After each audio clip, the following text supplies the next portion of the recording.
Merrill Memo with Matthew Dickerson from Dubbo Regional Council.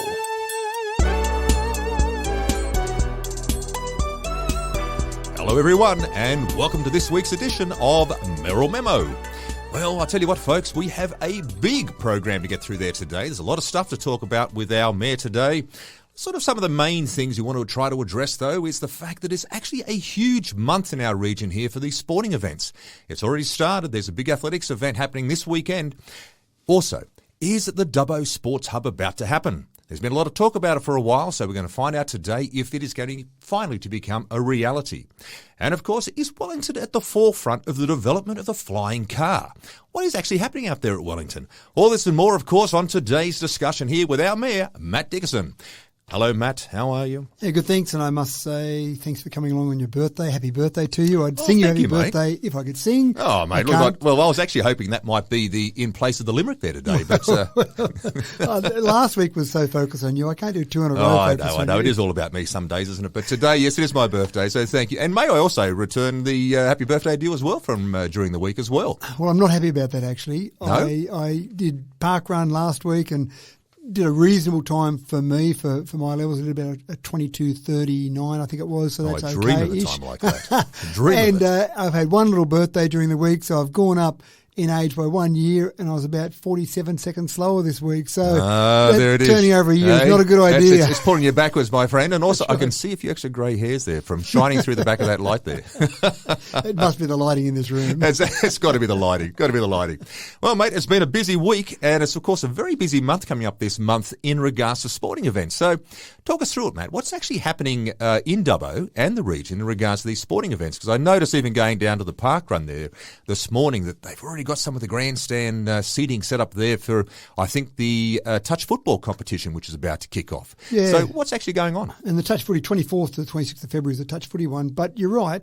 It was interesting. I got an inquiry during the week from a media outlet, and they said, what's Dubbo doing wrong? Mudgee's got an NRL match. Orange has got 2 one-day female cricket matches, state cricket matches. I think they're playing, New South Wales playing ACT and Orange for 2 different events there. Yep. What's Dubbo doing wrong? And there's a few things in that. One of the things that I think people get a bit too focused on is Dubbo versus Orange versus Bathurst that versus inter-regional Mudgee. sort of competition thing, yes. Well, and that might be okay when you're playing sport against each other, but in terms of getting some of the events, what you're really hoping for is to get those events as close to you in terms of regional as possible. Yeah. So I'm actually quite okay with Mudgee having an NRL match. I'm quite okay with Orange having some one-day matches because it's bringing people to regional areas. That's right. And the reality is you can't expect to get every single event for your own city. As much as you do go in there and pitch for them, Yes. you do actually like the fact that Orange gets events, Bathurst gets events. There are all these different events that feed into region. And what you're really trying to do is trying to convince 5 million people in Sydney that regions exist. So if they manage to come to a Mudgee or an Orange or a Bathurst or a Tamworth or a Wagga, any of these regional areas that are out there, probably our old Evo cities, we used to have that program going, that's always good for the region. But let's talk about some of the things that you're talking about because getting an NRL match, we know we've had that before. Yes. We've talked about the incredible amount of money, $350,000 or thereabouts you're paying to an NRL club. Yep. A huge amount of money, and then you start to weigh up what that does for the economy. It does inject some money in the economy, but for an NRL match like we had, and you might get, on a great day, you might get 13,000, 14,000 to come to an NRL match. Some of those are your own citizens. Yes. Some of them travel, but a lot of them travel in and out because they're coming from nearby in the region. So it's still good, don't get me wrong. But one of the things that really is Dubbo's bread and butter is not going out spending hundreds of thousands of dollars trying to attract those big events. Lots of little events seem to be where we get better bang for our buck. Yes. And you've made mention of some of the events we've had on. So just very briefly, just a few that come to my mind over the last month or so. We had the New South Wales Swimming Championships back on January, towards the end of January. So we had from that maybe 700 visitors for a few days there out of that. Excellent. Athletics New South Wales had their country championships. That was around that, actually the same weekend of the swimming championships. Yep. So again, that had over 3 days, that had probably 400 visitors for each of those 3 days. Wonderful. We've got over the weekend that we record this podcast, we've got the Little Athletics New South Wales Region 3 Championships. Now, that particular, the Region 3 Championships, one of the things that's great about that is that as you go through with Little A's, Yeah, and I remember my kids have done this. They're all grown up now, but they used to go through this process. So you compete at if you want to get to state championships, you compete at regional championships, and obviously regions are smaller; they're broken down. Yep. If you get certain placings and times, etc., at those championships, then you go through to zone. So we're in zone 3. Mm-hmm. Zone 3 goes from the mountains out to Cobar, Right. and then It's a big region, isn't it? big region, and Yeah. then from about Walgett down to say Forbes. In that entire region, there is one international standard athletics track. I wonder where that is. Yeah. So since we built that track back in 2014, the Zone 3 championships have been held in Dubbo every year, because fantastic? if you make it through at these championships, you make it through to state. And I know back in the early days when my kids used to compete, and all of my kids made it through to state at various times at various events, but they used to compete in those early days on the a grass track. That's it, yeah. And it actually, some of the coaches at Little Athletics actually talked about the fact that it was different running on grass Yes. compared to the synthetic track. And you think, oh, how different can it be? But I know kids that used to go there would say their stride was a bit different, their length of their stride, the way they ran, maybe the muscles they used were ever so slightly different. So you're at a huge disadvantage training on grass, competing on grass, and then going to state where you're Well, competing. you're already with other seeing the kids. results of what's happening here in Dubbo in regards to having the track here. Like some of the outstanding young athletes that are coming through. I'm just thinking you're kids spot like on. Ella Penman and these sort of kids. They're absolutely magic what they're doing out there. So that's fantastic. So Region 3 Championships, now they've been 1,000 visitors or more come to that. Again, it's typically a 2-day event, but you don't turn up on the morning. You always come on the Friday before it, or maybe a bit absolutely. earlier. Yep. So that's a fantastic event. The Touch you mentioned, 24th, 26th of February, that'll be 10,000 visitors for 4 days. That's extraordinary, isn't it? I know we've talked about this, and this is coming up in basically 2 weeks' time, isn't it? Yeah, Wow. just not far away. And then even the beginning of March, we've got the Little Athletics State Combined Championships. They're saying that maybe 3,000 visitors will come there. Even if you jumped out to June, we're going to have the New South Wales Junior Rugby Under 13, Under 14 Championships, 4,000 visitors. I haven't even mentioned in there the cricket tournaments that we've had that we've talked about on the podcast in the past. So when you consider those events, what's great about those is that you'll get mums and dads who'll travel with their children. Not always mums and dads, that's probably a bit old-fashioned, isn't it? You'll get carers, various carers who will come with children.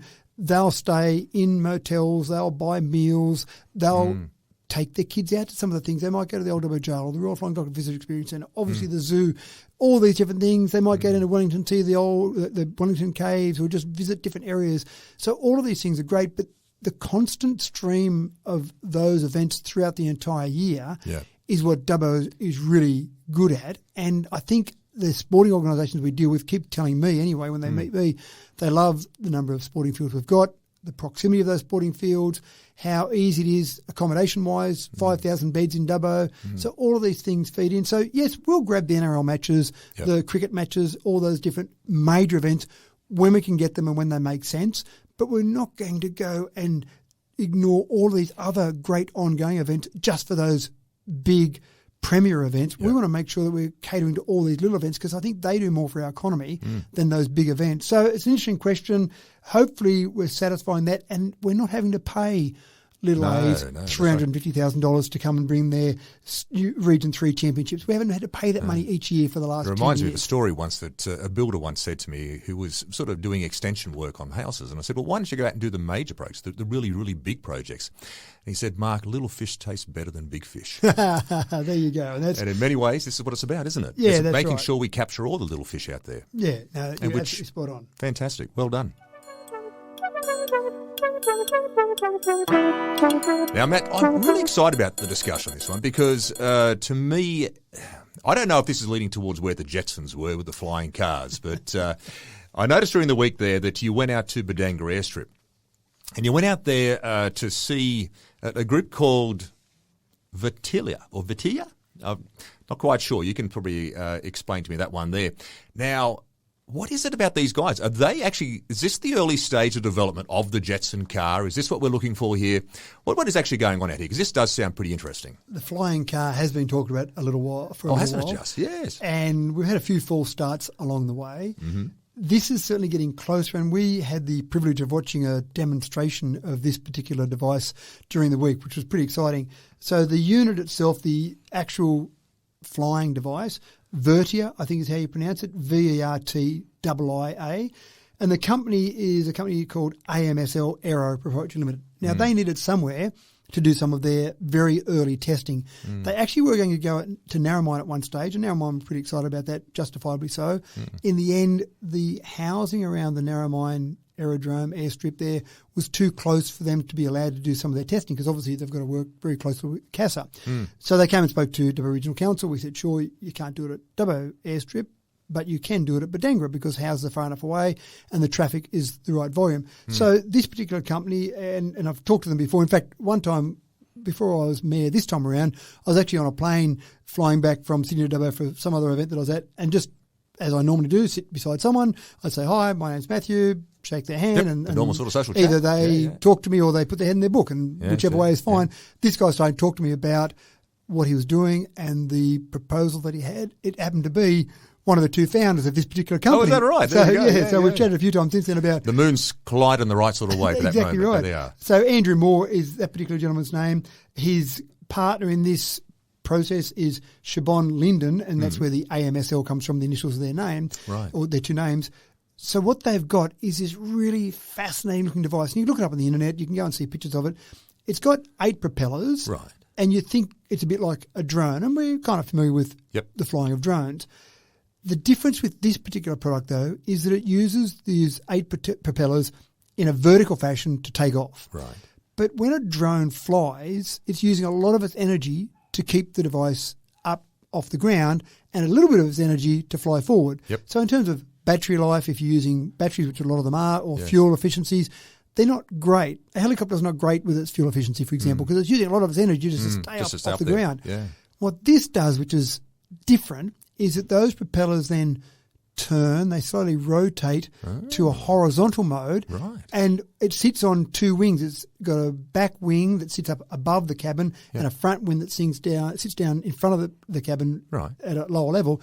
And then as it goes forward, it uses wings as a normal fixed wing airplane does to use air pressure to keep the actual device off the ground. So then it's using most of its energy to fly forward rather than to stay off the ground. So it's the perfect combination of a fixed wing aircraft, the efficiency you get out of that, and a vertical takeoff and landing how big aircraft. is it? Is it a size of a room, or is it a small object, or what are we talking about here? The cabin itself, their initial applications for this are all about aeromedical retrieval. So the cabin itself is designed to fit a stretcher, so someone laid out on a stretcher, and 3 people, one being the pilot.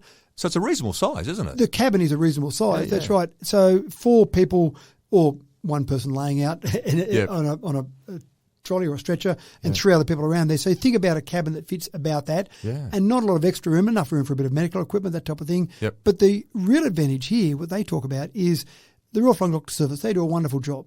But if you're out somewhere in the middle of nowhere and you can go to the Visitor Experience Centre and actually watch some of these videos of people that have had accidents, you've got to get from where you've had the accident to the nearest airstrip. Now, there's airstrips all around out in regional areas. But it could be a fair distance, though, if you're middle of nowhere. They could be, but and they're pretty rough-looking airstrips. Yes, absolutely. They're That's a bit right. of dirt. They're not maintained regularly, I'd suggest. I've landed on some of those, and you're coming down going, "You're sure this is an airstrip?" And then sometimes kangaroos are on those airstrips. And absolutely. even Nature cattle. of the beast in Australia, that's it. Yes. Exactly. So you've got to get the person from where they've had the accident to the airstrip.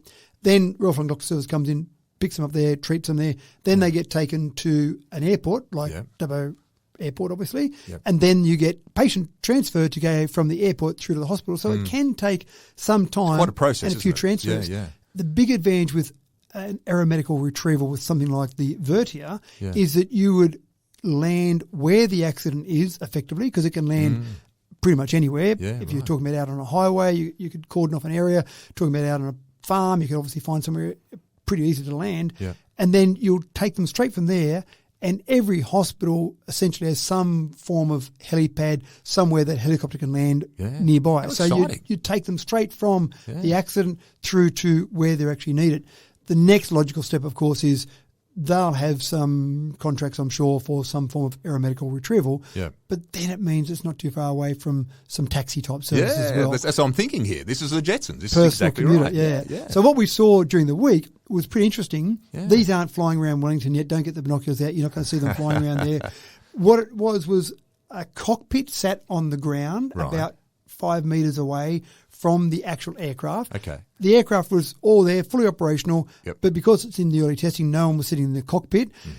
what they had to stop it taking off was a gimbal that then was mounted on the ground with a range of posts, about 20 posts were driven into the ground to stop it taking off. But what happens is the pilot took off, and we got to watch all of this. It was fascinating. The pilot got to take off, and so the unit itself takes off, but it doesn't actually go anywhere because it's connected to this gimbal. Right. But it can fly, it can So they're really sort lean of to the testing left. the ability of the object right now. It's really about the controls at this stage. So can I use those controls to make it lean left and lean right and forward and back as if I was flying it? And everything's working, the propellers are spinning, and everything's happening the way it should do. The next stage of their testing will be tethered to some type of steel cable that will give it a bit of length, maybe 5 metres, for example. So you'll be able to take off. But if something goes horribly wrong, you know it can't go spinning off into the air and land on someone's house a few kilometres away. So that'll be tethered with, maybe a 5 metre wire cable. Then it'll be a longer tethering, and then it'll be testing around the airport, untethered, and then finally get the stage where it'll be used in commercial processes. They're going to be down there at Bodangora doing all this sort of testing for probably a couple of years would be my guess. I don't know the exact time frame there, but a couple of years. But it is exciting. Exciting to see Bodangora right at the very leading edge of this type of personal transporter aircraft. And even though what we're talking about is not highly confidential, you can go and sit outside the fence at Bodangora Airstrip and actually watch what they're doing at the moment. I'm sure some of the development processes are confidential, and some of the technology obviously is all confidential, but just watching it there, absolutely fascinating. So it's good to see Wellington involved in that way. How exciting.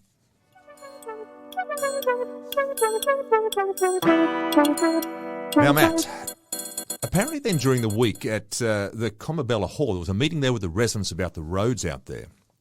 Now, this has been done in consultation with the council, and this is the causeway, isn't it, out there, which is literally got destroyed through the last flooding. I'm assuming that's what basically happened there. So have they fixed up the causeway out there, or where are we up to in regards to that causeway development? Yeah, it's a fair way to go on all of this, but I do applaud the residents there. And again, they've been working with council, but some residents there organised some people to come along, and Mark Conn, I think, is probably one of the main drivers of that. And council said, we'd like to give residents around the area another update. And before you know it, Mark Conn's organised a room full of people there at Comobella Hall. And so that was fantastic. It helps out council. And again, the beauty from that perspective is that we've got the chance to get out there and talk to them. So our CEO went there, our director responsible for roads, Luke Ryan, was there, myself and the Deputy Mayor, Richard Ivory, were there. And again, it's just a good chance to talk to residents, to hear some of their concerns. And as a result of that meeting, we actually changed part of our program and the way we're going forward with a slight caveat that I'll talk about in a moment. But trying to work out the best solution. Now, what happened during some of that extended rainfall, extended flooding that we had, was that Saxa Road was damaged severely. So this is the road, Saxa Road, we talked about this before, this is the road that sort of links Wellington to the Golden Highway. Is that the one? Pretty much, yeah. It goes from Mitchell Highway before Wellington across to the Golden Highway.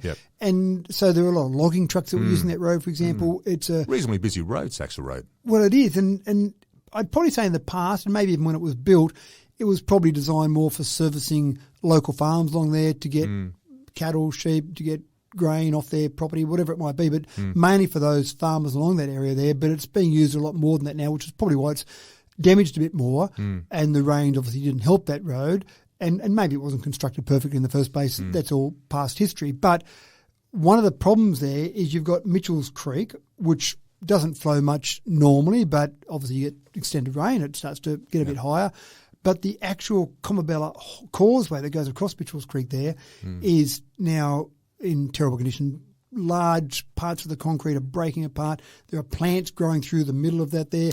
It just wasn't safe. So we did at one stage close it off completely. But again, we heard feedback from residents saying, well, if I lived on the other side of that causeway, to get into Wellington is a major drama now, because I've got to go a long way around either way just to get into Wellington, being my local area that services me. So we opened it up slightly. And this is what happens sometimes. The problem that we face, we put some barriers in place to stop trucks. We put a weight limit on that and said light vehicles only, servicing local traffic only. So if you've got your four-wheel drive, you can go across it there. But if you've got your truck or your semi-trailer, then no, you can't go across there. But what we found, we put up some concrete barriers to just stop large vehicles getting through there. And we found that trucks were pushing them out of the way so they could go across this causeway. And when you look at this causeway, it is falling apart, and you think, we put it up for a reason. It's not safe. No, so we had to put more concrete barriers and rearrange them in a way that they couldn't be easily moved. Through. Okay. Yeah, that's right. So you've got light traffic going across there. then we said to the residents there, we've got a long-term solution, which is to build a bridge rather than the causeway. And the causeway, as people would understand, basically goes down through the creek, but we want to build a bridge that at least keeps people above that, so when the water's flowing higher, at least water can still go under it and we can have people going across the bridge. More permanent there. That's going to... Correct, and have a better weight limit on there, but that takes time and money. We think we've got the money problem partly solved, but the time problem, obviously, it's a long way to go before we can actually build a bridge. It's not something you can do that quickly. So we said, in the meantime, we think we can actually remove the concrete slab that's there and redo a new slab across the top to at least give light traffic better access, but still it's not going to be heavy enough to handle or heavy enough or strong enough to handle the heavy traffic that might go on there. But residents said, well, if you do that while you're actually repairing that, then it's going to be out of action completely. So we're going to have to go the long way around. What other things can we do? Now, in the meantime, farmers being as resourceful as they are. The ingenuity of a farmer, I can see where this is going. Yes. They've put another little crossing that goes down beside the existing crossing there. Now, is this going to cause a problem with certain departments? Correct. Okay. And I thought it might. They basically, and the farmers have done, well, I think a pretty good job. I went for a walk through it the other day. I drove my car through it, and it's designed to allow some of that heavier traffic to get through there if they need to. They put a bunch of blue metal there. They're going down through the creek, and you can get through it again. I wouldn't want to take just a small vehicle through it, but a large vehicle or a four-wheel drive, no problems at all. But of course, as we know from our discussion last week, is this another New South Wales fisheries issue? Correct. Okay, because talk me through it. So, what's the issue now? Is with they've. Because there's been no approval set in regards to it? Or is absolutely right. And council were not involved in this. Obviously, residents went and did this. It's defined as waterland, as we know from last week, and you make any change to that, that's defined as dredging. So technically, the farmers have dredged a waterway, so they're not allowed to do that. Now, what we've done, we didn't know about this beforehand, obviously. We've now had a meeting out there. I've walked through it. We now know about it. Council knows about it. We have an obligation to report. We can't look the other way and say, oh, well, we didn't know about that. We know about it. We just had a meeting. Reporting sort of thing, isn't it? Once you know, you've got to report. Mandatory reporting, exactly right. So we've said to fisheries, this exists. We now know about it. Here are some photos of it.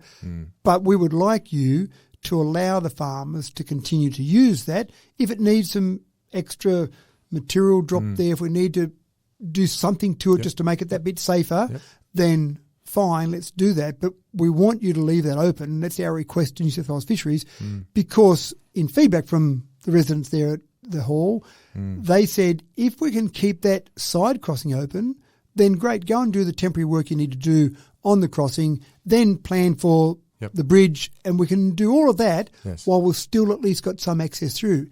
If fisheries make us close that down, then it becomes more interesting. We don't want you to go and take away the light vehicle access that we've got now. And when you do the bridge, we really want you to do the bridge on a new alignment, because as soon as you close that, that's a problem. And think about emergencies. If someone has an emergency out there, there might be a pregnant lady out there, there might be someone who has a farming accident. Yeah, there's residents, there's people living in these spaces that they need access. This is the real world we're living in there, that things can happen. So there's all that to consider. We don't know the answer from New South Wales Fisheries yet.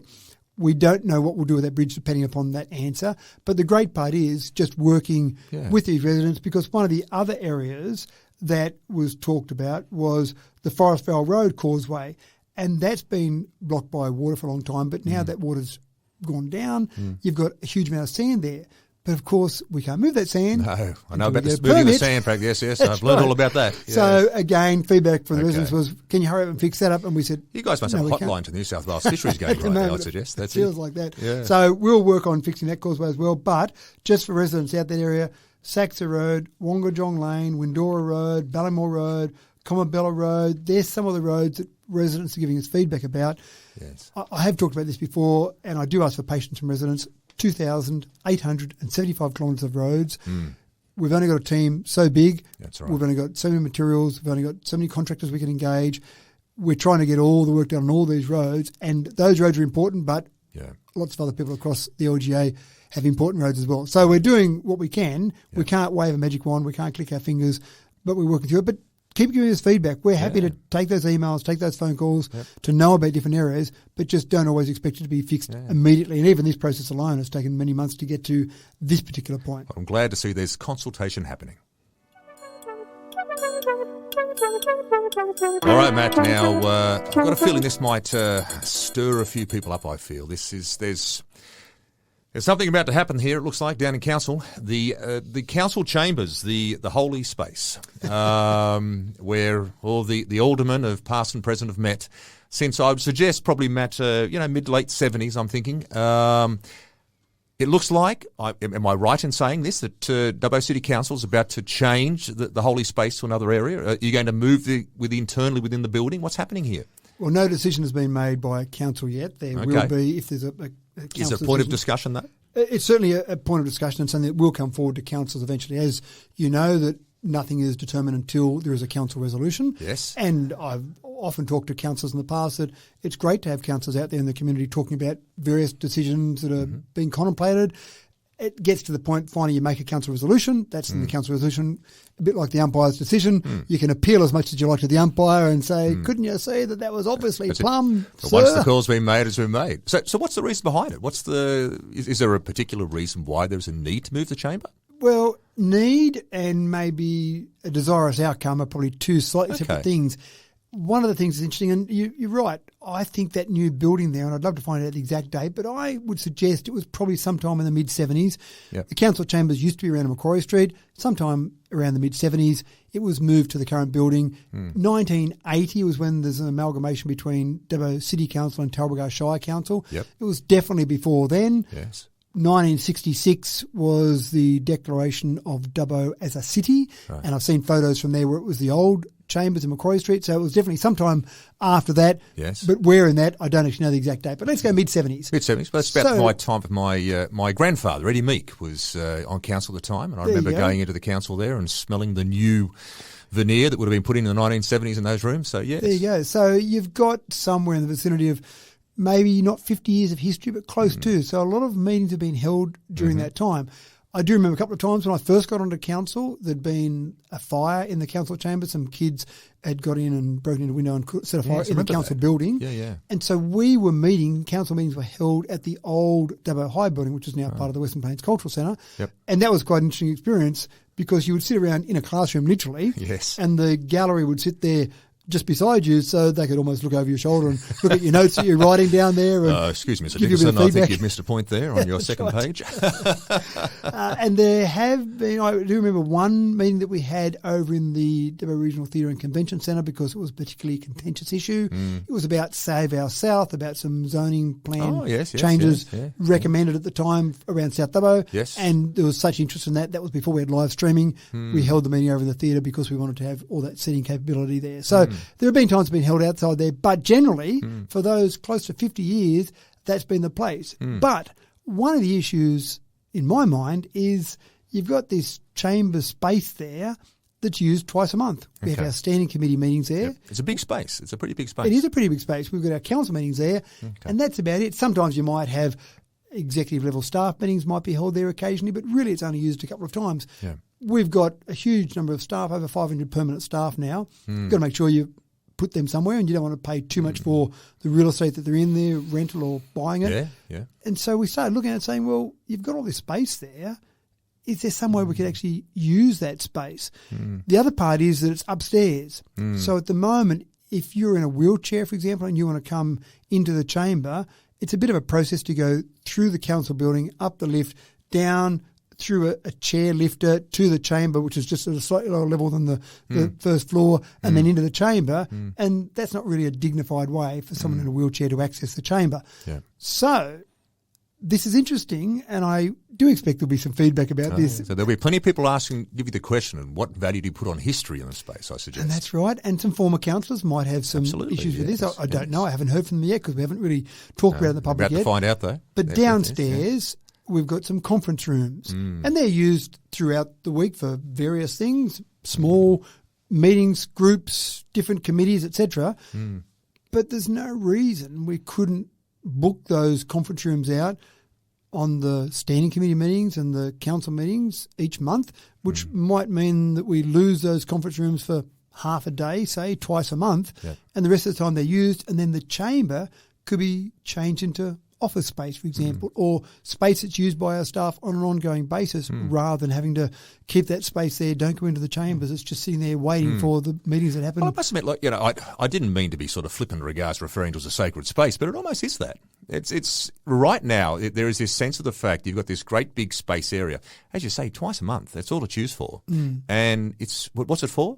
It's for a meeting. It's for a meeting, that's right. And folks, you want to make sure there's some serious nature of a council meeting. You want to have a space that reflects this is a serious space where serious decisions are being made. A council resolution, you've heard me talk about it, is a council resolution. Actions must follow from that. Don't make a council resolution flippantly. Don't stick your hand up. But is that so much more about the people, though, in the space taking it seriously, or is it the room you're in? You know what I mean? Like and sometimes we're not talking about the Hall of Mirrors here in Versailles. Sometimes it's a bit of both. When you walk into a serious space, sometimes you do become more serious, and so you've got to do that. So what we do, and again, if we do this, it hasn't been resolved by council yet. What we need to do is make sure that what we have downstairs in the conference room is something that still looks serious, still looks like a council I meeting. get the formality of the moment. It might be, for example, we might have various things, the flags, the photos, whatever we might put up. We might have them behind a curtain that's not seen when you're doing the normal conference room, and then it gets to council meeting day, we pull back the curtain and it's almost into serious mode. Yeah. So there's all those things to be worked out. But at the moment, what we're doing is just looking at some arrangements. We'll then take that through to council. That'll be in a public meeting in terms of in council business papers. People can comment on all those things. And again, it'll be interesting to see. But just from a straight economics point of view, not talking about historical point of view, but from an economics point of view, it does seem to make sense. Where we go with it, it'll be interesting to see. Well, let me give you a quick little example before we finish this. You've been to the Kodak Theatre there in Hollywood, in Los Angeles. Now, that was a great surprise to me. When I went through that there, this is where, of course, where they hold the Academy Awards. Now, when you walk in to that space, something that I didn't know, it's actually a shopping mall. And they actually put up all of these facades, and they actually bring down, as you're sort of saying there, they bring down all these barriers and things like that, all very nice looking, of course. But because the Kodak Theatre is only used once a year, and that's for the Academy Awards. And so they have all these sort of signs that set up around the place there showing that this is where the Academy Awards. But all the rest of the time, that space moving into it is all about a shopping mall. And this is the economics of scale. They think, well, what's the point in having this space there? We only use so irregularly. The economics of this, what else can we do to make it more effective for people? And so that's what they do. So that's probably a bit more sacred, I'd suggest, than a council chamber. But anyway, that's maybe just me. And it's a good example where you do try and make things multi-purpose, because I think gone are the days where you can just say, we're putting that particular facility in and that's all it's ever going to be used for. You see it with different sporting facilities as well, where they try and use it for cricket in the summer and football, whichever version of football you like in the winter. That's a very simple example. But again, you're trying to do that multi-purpose process because it makes more sense economically. It'll be an interesting discussion at council. Alrighty, moving right along there, Matt. Now, during the week, this is one of these great titles. I'm going to have to sort of, again, read through this one. The Central West Orana Renewable Energy Zone Community Reference Group meeting was held at the WPCC. I like how they get a little acronym there at the end of that one there for the Western Plains Cultural Centre. Now, I know we've talked about this group in the past, and we talked about, of course, and we talk about this regularly because it is a big part of our region. We really have become this renewable energy region. So now this is a group that gets together. I'm assuming maybe once a month, once every couple of months, not quite sure. You can explain to me what the regular nature of the meetings is. And also in regards to it, this meeting you had there during the week, what's the outcome of that, and who's actually in this meeting again, and what are you actually discussing this time around?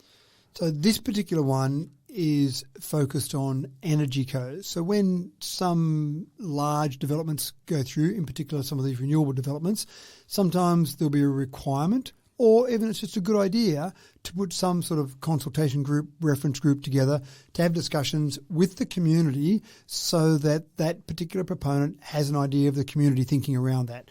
This particular one, Energy Co. Now, Energy Co. is basically given the job of constructing the transmission lines. We're talking about 500, 550 kV. Yep. So this is the infrastructure, isn't it, really, to help this energy zone? To allow the renewable energy proponents, the energy generators to connect in. So, and again, that was talked about initially a 500, I think it was 500, not 550, 500 kV line, but they're talking about now 2 500 kV lines to service this whole area, which is good news. It means there'll be more components, more generators out here in this area, more proponents, not sorry, components, more proponents out here in this area.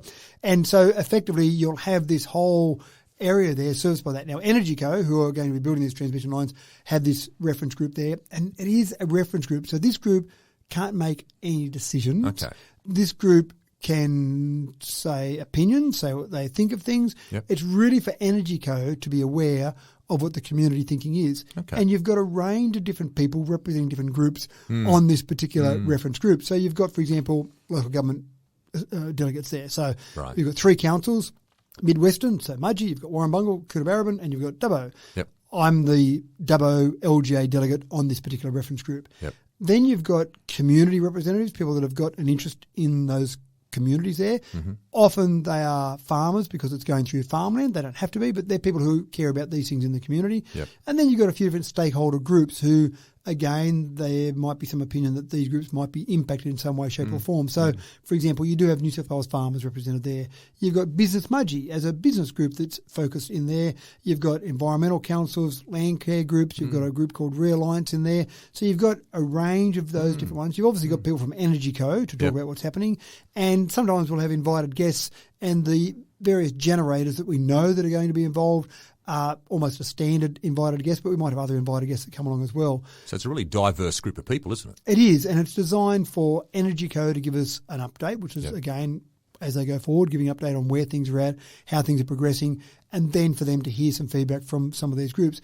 And you do get some extreme opinions on there. There's some people in these reference groups that are very keen on renewables.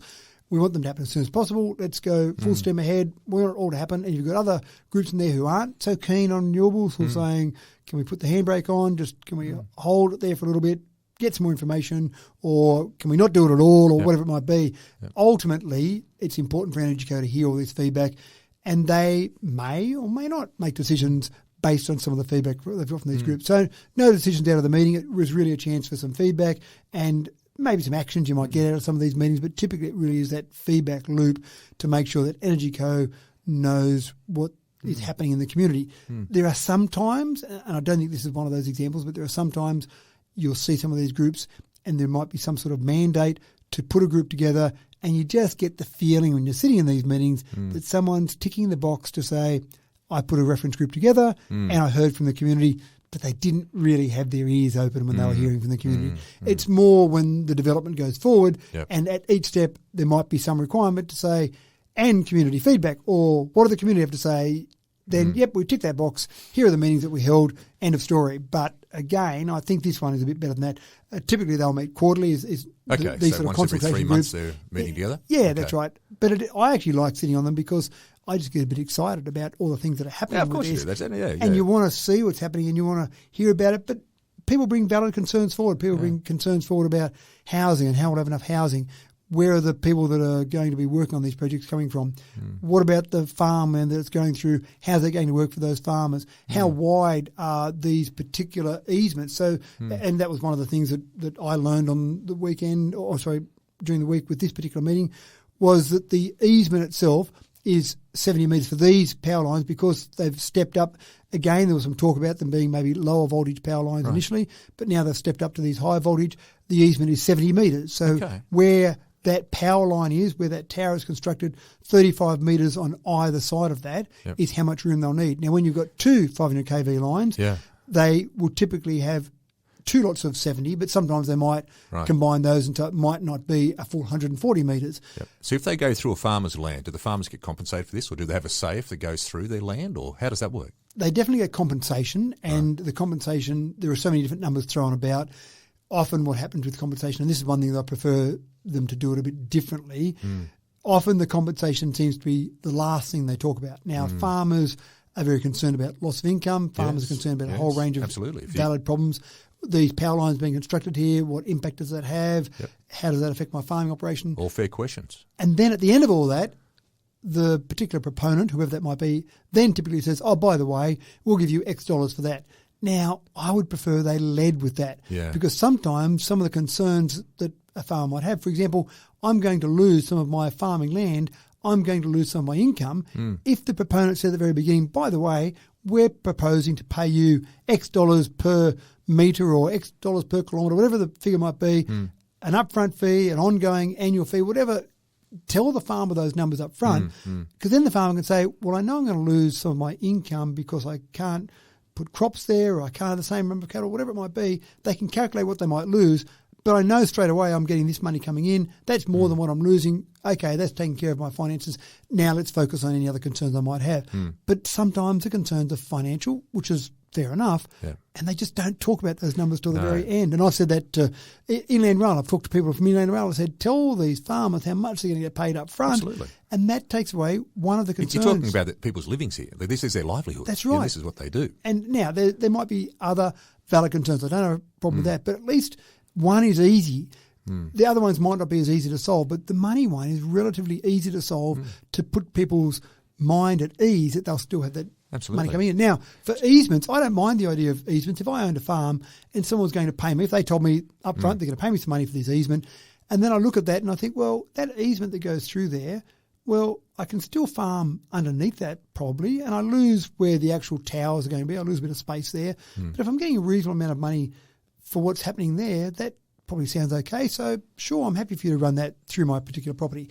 There are people that have concerns about the magnetic field that's created around electrical cables. But again, that's been proven time and time again to not have any health impacts.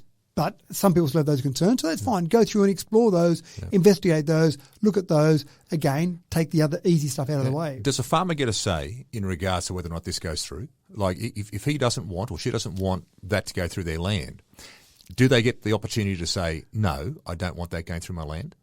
Not really. Okay. One of the things, if I was a farmer, and the recommendation I'd give to farmers is I'd be talking to any of these proponents, Energy Co, for example, talking to them to try and work out where they're going, where the best place to go is. There are spots on my farm that maybe aren't as good as other areas, so go those areas there.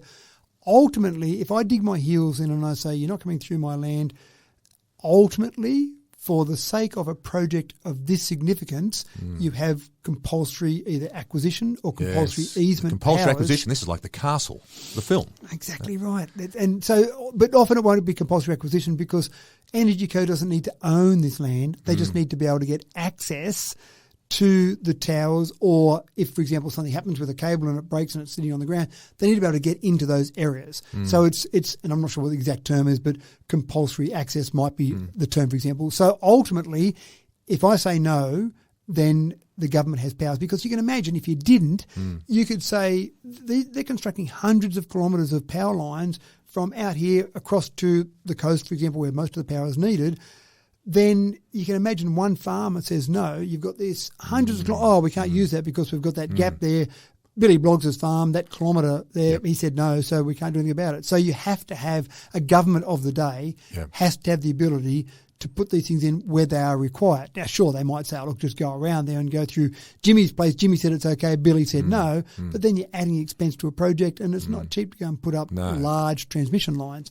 So ultimately... But as you say, I think the big thing is being able to negotiate this with the farmers and being that talking point to allow them to sort of have their fears alleviated early on. I think that would certainly solve a lot more of these issues. And having a standard pricing, the big thing they do is they want to meet often with Farmer 1, Farmer 2, Farmer 3, individually, confidential meetings. You're signing an NDA. You can't talk to anyone. But they're just having different conversations with them all.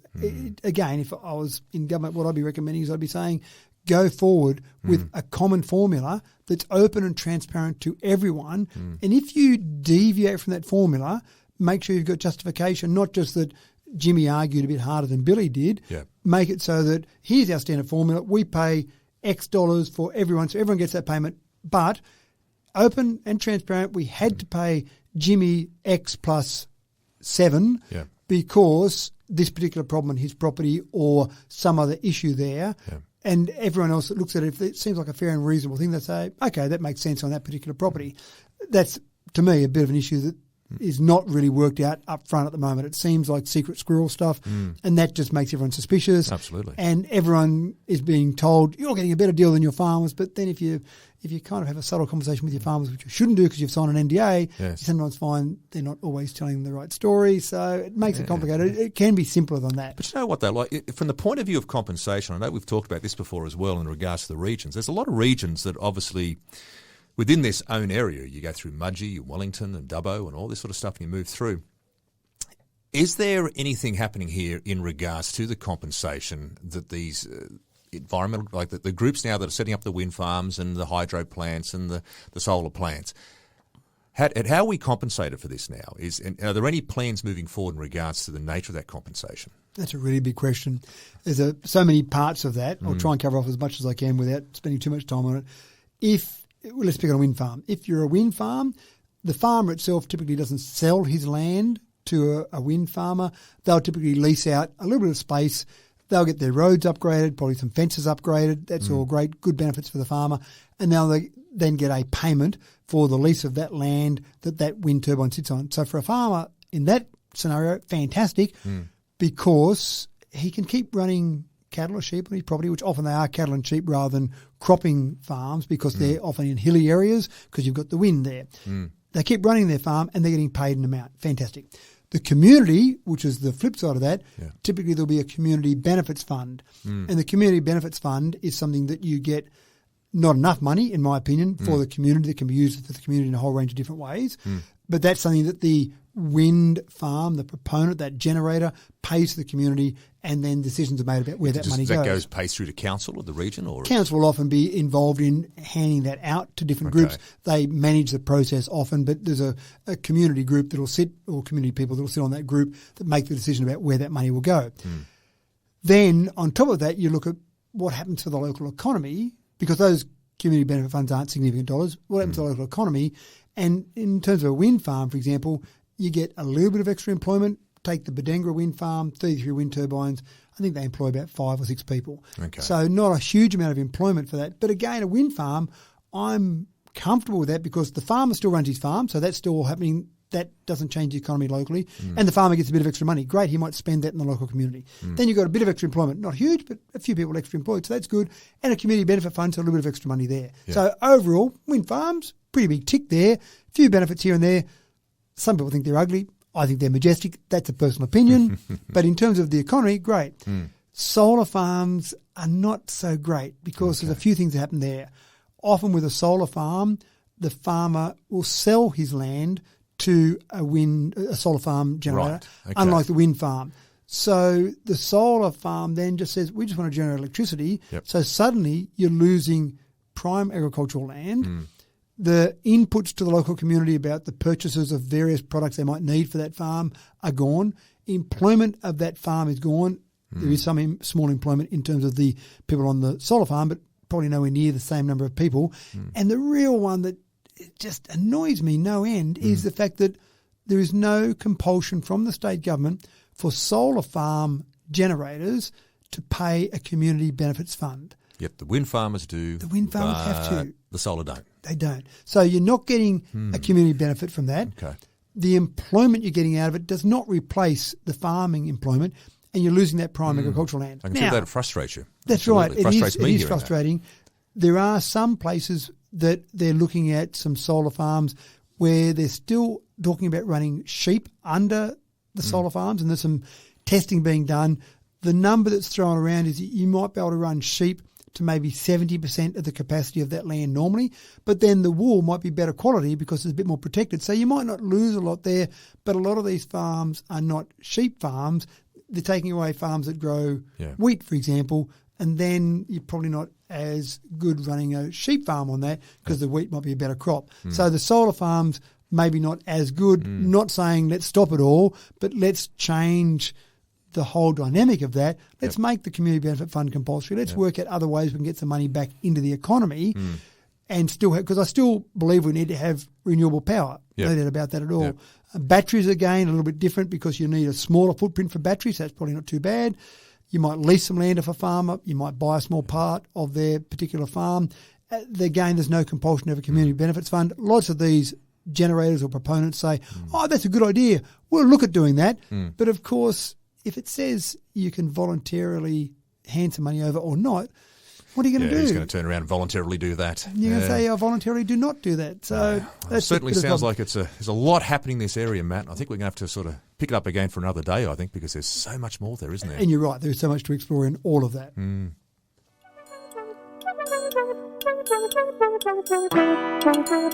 It's an actual little one here, Matt, in regards to there was a media inquiry that you fielded during the week in regards to Australia Day. Seemed to be the comment here is about the fact they feel as though it was losing its relevance due to a lack of nominations. Did we get good nominations this year with the Australia Day Awards? Ever since I had the privilege of sitting on the awards committee, the committee that deliberates that, and that's only as mayor. So way back in 2011, I first sat on that committee. Yep. And obviously still went through council, but I didn't have the privilege of sitting on the committee beforehand. Every year, I can remember we have some meetings leading up to the actual Australia Day event itself, and every year, we haven't got enough nominations. We put some more advertising out, put another media release out, more nominations, please. And we do eventually seem to get a reasonable number. If I had to pick a number, I'd say that across all the different categories, we're typically getting maybe 25 nominations. Okay.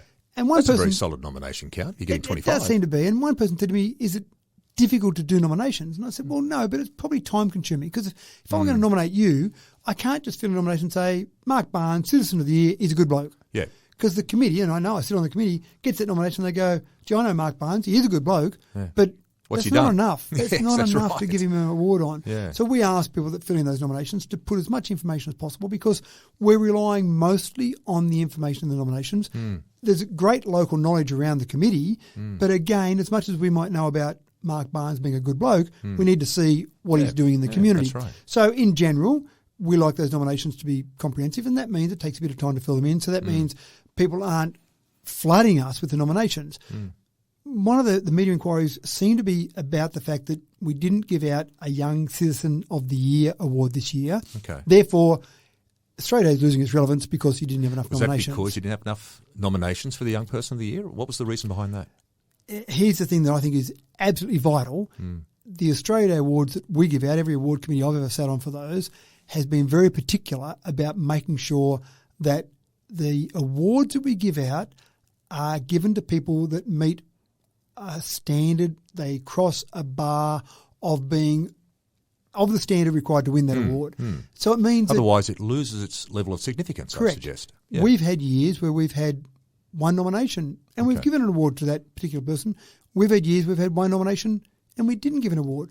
I've been involved with awards where we've had multiple nominations and we didn't give out that award. So it's not a matter of, oh, well, you won that award because no one else got nominated. You're the only one nominated, so therefore I'll give you the award. That's right, which isn't a great way to find out. Now, we never talk about how many nominations for each individual award because we think then if there were awards, and I'm not saying if there were or there weren't, but if there were awards that only had one nomination, for example, that person might feel like, well, I didn't really deserve this because I only got one nomination, so who else could they give it to? Let me guarantee anyone that's won an award, certainly in all the years that I've been involved, absolutely deserved that award. Yes. It's a very strict criteria, a very stringent process that we go through to make sure that the people winning those awards deserve them. So for the Young Citizen of the Year award this year, we might have received 0, 1, 2, 10. I'm not going to say because it's all confidential because we don't tell people. That's fair enough too, and I understand that. Yeah, but we don't tell people that were nominated that they were nominated. Because again, it's probably a bit of a slap in the face. Oh, you were nominated, but someone else won the award. Yes. Well, gee, I thought I was better than that person. So we don't ever tell the person. Now, the person that nominated them could obviously say, oh, I put you up for an award and, well, you didn't win it. Bad luck about that. Yep. Obviously, we tell the winners of the award so they know they won the award because they got the award.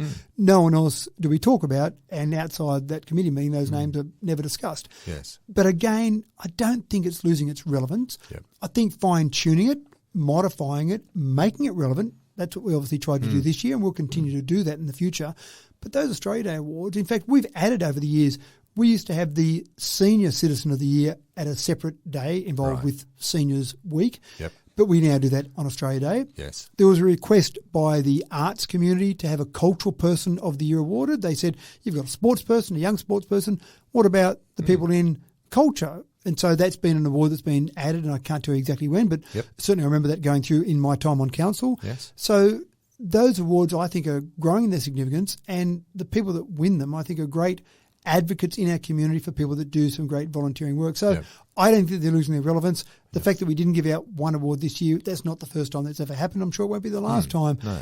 I would still encourage people, if you've got someone that you think is a worthy winner of one of those awards, absolutely nominate them. Yeah. That's really important, and I hope we keep getting those good I nomination think the numbers. moral of the story is go out there. If you know somebody that believes that you believe should be nominated, go out through the process and nominate them.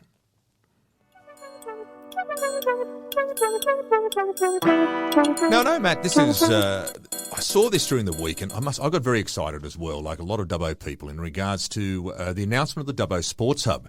Now, this is a $23.3 million project that it's probably going to cost even more than that, I'd suggest, in the end.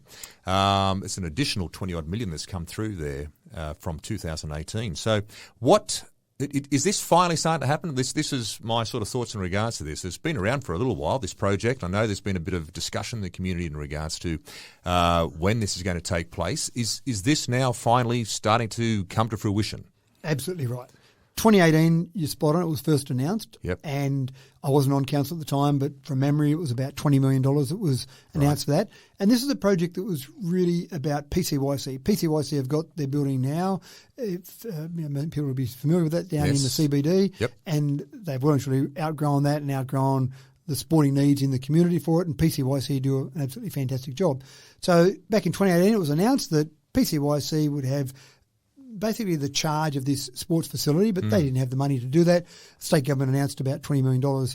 There are a few things that occurred since then that have delayed the project. I won't go into the past history of all that. Yep. I don't think it's absolutely relevant to where we're headed. It's all about moving forward. Moving forward, that's exactly right.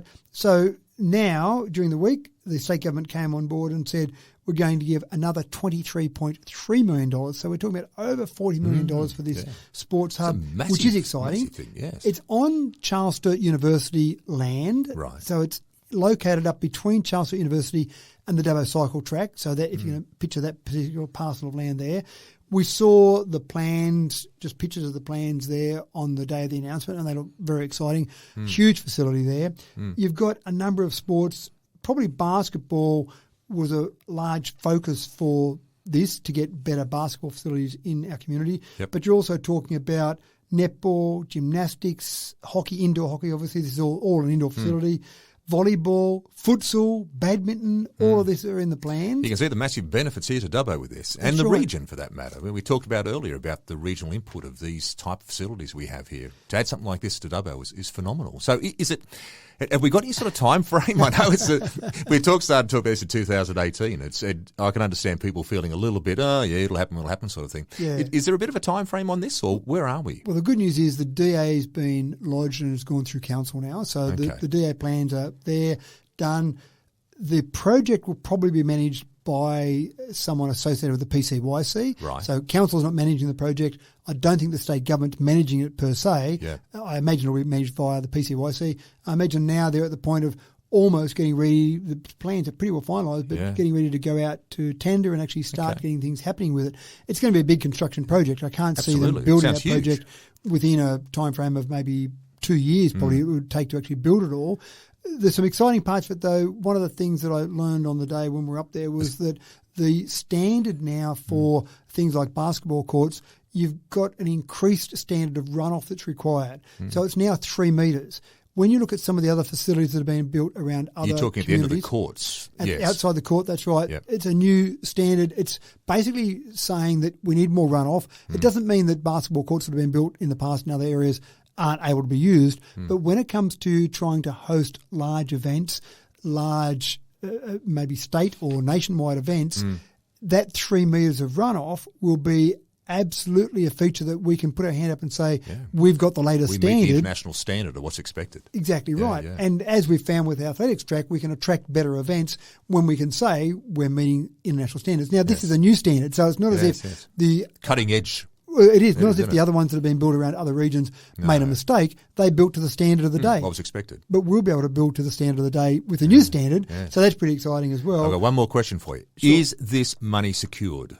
Is this going to be based on what happens at the state government elections in March, or is this money going to be secured? I spoke to the Deputy Premier who was there on the day, and that was the question. The first question I put to him Fair call. was, is this an election promise or is this money? They said, no, this is money in the bank. Okay. So they've got PCYC. You've heard it here first here, folks. We've secured that. That's right. Over that $40-odd million there is sitting there ready to be spent on this project. So there's nothing stopping it really now. That's magic. From happening. And again, exciting project. And what we'll see, as we see with other facilities, the things that we'll attract, not just for our local athletes, but the things that we'll attract from around the region, around the state, will be fantastic. The other side that I want to just touch on briefly is that we've got a business that has basketball courts now. And I remember talking to people several years ago about basketball courts and why doesn't council go and build some new basketball courts? Yes. Part of the problem was we didn't have the money. But another part of the problem that I identified is that you've got private businesses that have facilities. Yes. If council goes and uses ratepayers' money to build a new facility that then competes directly with businesses that could potentially put them out of business, is that what council should be doing? Now, the owner of that particular business, I think there have been some various discussions over the years since 2018, and again, it wasn't a council decision to make with all of this. But I think that particular business owner is at a point where they can see the potential with what they can still do with their facility. It may not involve a lot of basketball going forward. It may still involve some midweek competitions, a whole range of options there. But it's a different facility. This is an international... That facility has diversified somewhat from basketball from its original concept, wasn't it? And indoor cricket is obviously played there. It's not proposed indoor cricket will be played at the new sports hub, certainly in the short term. Other facilities, other events. So I am conscious of that. I am conscious of when council spends its money, it can put other businesses out of business. Yeah, it's understandable. But in this scenario, I think the quality of what's needed for this area, it just wasn't going to happen privately. No. Now, Matt, I'd like to finish up with one of our favourite topics, roads. This is a positive one, though. But look, we talked about last week in regards to roads and the costs, how much money it costs to actually put these roads down. It was amazing how much money is involved.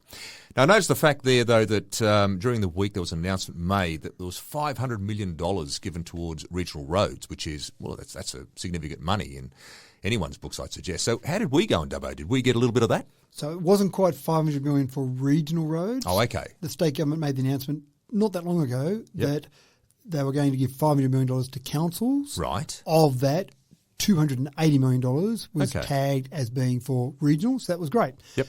Before Christmas, there was an announcement of $50 million to be spread amongst a range of councils. Yes. We put in for that. It was based on the length of our roads. And so out of that, we got approximately $955,000. It was about 1.9% of the overall amount there. Yep. This one here, they didn't tell us how much we were going to get. I did some rough calculations. If it was based on that same 1.9%, I came up with a figure of about $5.3 million. So we had that in mind, but of course, it doesn't matter how much we ask for. It's just, yes, we'll be part of it, please. We put the application in. Yeah. They will then work out all the road lengths and then give money out accordingly. So they did make the announcement during the week. So we got slightly less than my guess, my estimate, $5.074 million. Which you went out by far. It's pretty close. It was in the same sort of ballpark, which is good. That money has to be spent by the end of this year, which is fine, because we want to spend it by the end of this year. There's plenty of opportunities to spend it, I suggest. Absolutely right. Have you got some priorities in regards to where this is going to go? They'll actually go through council. So we've got our first council meeting of the year held on this Thursday, 9th of February. Yep. So the roads, in terms of where we'll go with that will be a council resolution. So there'll be a whole range of different roads that we can decide about where that money goes. Yep. Keep in mind that our road infrastructure backlog, I mentioned it before our flooding events, was in the order of $40 million. Now it's worse than that because of all the flooding impacts. Yeah. So $5 million doesn't solve all of our problems. And our council budget, I remember you were saying, was about 22 or 24 million. 28 we spend this year on our roads. Yep. So $5 million helps. There is no doubt about that whatsoever. Yep. It doesn't solve all of our problems, but it certainly helps, and so we appreciate that. We thank the government for that. Yeah. We've still got to hand out for more money if they want to hand out more money, but we'll certainly use that. Yep. And that will certainly help things. And I'm actually seeing already, now that the rain has slowed down, the subsoil moisture is starting to go away, I'm seeing improvements in highways. I'm seeing improvements in our local roads. There is definitely work being done, but it can't all happen at once, unfortunately. So we'll continue to work on that. But it's good news. We're getting more money to spend. There's always good news out of all of that. That's great. All right, Matt, it's been a big day today. There's been a lot to get through. But, of course, there is our final moment, and that is your Limerick. So what's your focus this week? I know last week was obviously the best one because you focused on my return, which is lovely of you, by the way, and I really enjoyed that. But what do you got this week? What's our focus? With your birthday, I wanted to do it again on you, but I jumped the gun, didn't I? I went a week too early. So this week, I thought I'd focus on roads. There we go. Well, I'm glad we finished with the roads talk then. This sort of leads to a segue moment. That's right. And there's so much discussion around roads. Anyway, here's what I've put together. Excellent. In Dubbo, the roads are a sight, with potholes causing much fright. There is much to be done, and the repairs have begun, so the future is looking very bright. Oh, Matt, well done again. Well done. Well, folks, that just about wraps us up for this week's edition of Merrill Memo. Thank you, Matt, for enlightening us on what's happening here with the flying cars and the road updates and, of course, all those major events that are coming around here in Dubbo and the region over the next month or so. So until next week, everyone, take care. Merrill Memo with Matthew Dickinson from Dubbo Regional Council.